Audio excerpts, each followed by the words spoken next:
बता दें कि कोलकाता में ममता बनर्जी सीबीआई के दफ्तर पहुंची है। सीबीआई दफ्तर में टीएमसी लीडरों से इस वक्त पूछताछ जारी है। फरहाद हकीम, सुब्रत बनर्जी को सीबीआई ने हिरासत में लिया। इसके अलावा मदन मित्रा और शोभन चटर्जी भी सीबीआई की हिरासत में है। नारदा मामले में सीबीआई की कार्रवाई हुई है और इनसे इस वक्त पूछताछ जारी है। और एक और बड़ी खबर इस वक्त आ रही है। वजीर दिफा वजीर सेहत ने लॉन्च की दवा, डीआरडीओ ने बनाई है दवा, कोरोना की दवा 2DG। तो कोरोना की दवा है 2DG, जिसको लॉन्च किया गया है अब से थोड़ी देर पहले। तो वजीर दिफा और वजीर सेहत ने ये दवा लॉन्च की है। कोरोना की ये दवा है और इस काम को भी हम साथ ही साथ कर रहे हैं। जैसा डॉक्टर हर्षवर्धन जी ने कहा कि यह 2DG ड्रग हमारी आत्मनिर्भरता के प्रयासों की श्रृंखला में एक बहुत ही एक महत्वपूर्ण कड़ी है। और मुझे यह भी बताया गया है कि डीआरडीओ के जिस institute of nuclear science and allied sciences, जिसे इन मास कहते हैं, और डॉक्टर सतीश रेड्डी लैब, इन दोनों के सहयोग से यह ड्रग तैयार हुई है। और अब तक हम डिफेंस सेक्टर में डीआरडीओ और प्राइवेट सेक्टर की पार्टनरशिप की बात करते थे। बराबर डीआरडीओ को हम लोग जब भी मीटिंग होती थी हमारी, मैं कहता था प्राइवेट सेक्टर में भी डीआरडीओ की पार्टनरशिप होनी चाहिए। लेकिन आज डीआरडीओ और प्राइवेट सेक्टर की पार्टनरशिप का इतना अच्छा परिणाम देखकर व्यक्तिगत रूप से मुझे बेहद खुशी हुई है।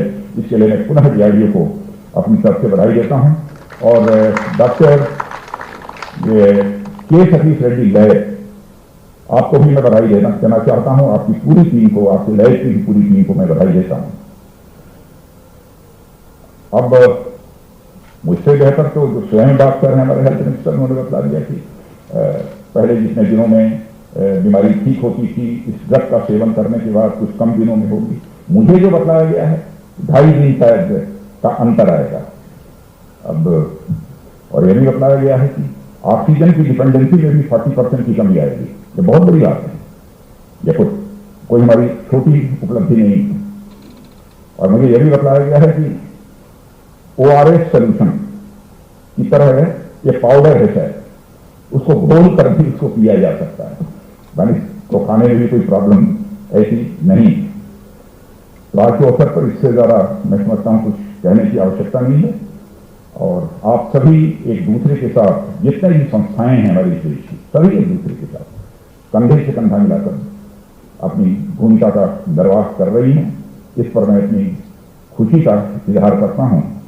और मैं पूरी तरह से आश्वस्त हूं कि आप सभी के सम्मिलित प्रयासों से यह देश बड़े से बड़े संकटों का सामना कर सकता है, करने की कुवत रखता है और करेगा, और उस पर निश्चित रूप से विजय प्राप्त करेगा। इन्हीं शब्दों के साथ पुनः बधाई भी देता हूं और शुभकामनाएं देता हूं। सर्वे भवन्तु सुखिनः, सर्वे सन्तु निरामयाः। सभी सुखी हों और सभी निरोग हों, यह शुभकामना देते हुए अपना निवेदन समाप्त करता हूं।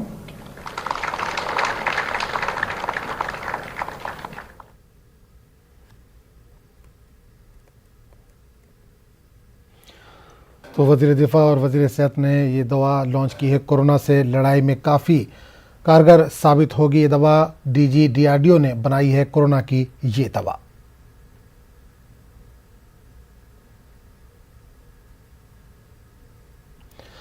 मुल्क में कोरोना की रफ्तार बतदरीज